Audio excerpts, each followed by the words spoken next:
ಈ ವಿಡಿಯೋ ನೀವು ನೋಡ್ತಿದ್ದೀರಾ ಅಂದರೆ ನಿಮ್ಮೊಳಗೆ ಇನ್ನೂ ಹೋಪ್ ಉಳಿದಿದೆ. ನಮಸ್ಕಾರ ಸ್ನೇಹಿತರೆ.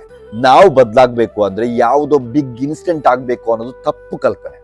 ಲೈಫ್ ಚೇಂಜ್ ಆಗೋದು ಯಾವುದೋ ಒಂದು ಆಕ್ಸಿಡೆಂಟ್ನಿಂದನೂ ಅಲ್ಲ, ಒಂದು ಸ್ಪೀಚ್ ಕೇಳೋದ್ರಿಂದನೂ ಅಲ್ಲ. ನೀವು ನಿಮ್ಮೊಳಗೆ ಎನಫ್ ಈಸ್ ಎನಫ್ ಅಂತ ಹೇಳುವ ಈ ಮೂಮೆಂಟ್ನಿಂದ. ನಿನ್ನೆ ಏನಾಯ್ತು ಅಂತ ಯೋಚಿಸಿ ನಿಮ್ಮನ್ನೇ ಬ್ಲೇಮ್ ಮಾಡ್ಕೊಂಡಿದ್ದೀರಾ?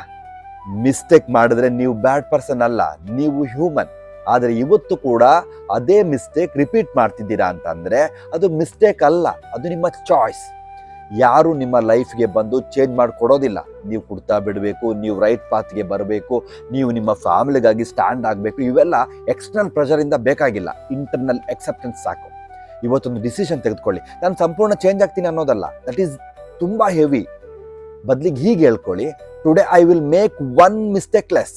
Today I will make one mistake less. ಅಷ್ಟೇ ಸಾಕು. Small changes build a strong life. ನೀವು ಇವತ್ತು ನಿಲ್ಲಿಸಿದ್ರೆ ನಾಳೆ ನಿಮ್ಮ ಮಕ್ಕಳು ನಿಮ್ಮನ್ನು ನೋಡಿ ಕಲಿತಾರೆ. ನೀವು ಇವತ್ತು ಫೈಟ್ ಮಾಡಿದ್ರೆ tomorrow your life will respect you. ನೆನ್ಪಿಟ್ಕೊಳ್ಳಿ, ನೀವು ಚೇಂಜ್ ಆಗೋದಕ್ಕೆ ರೀಸನ್ ಬೇಕಾಗಿಲ್ಲ, ಡಿಸಿಷನ್ ಸಾಕು.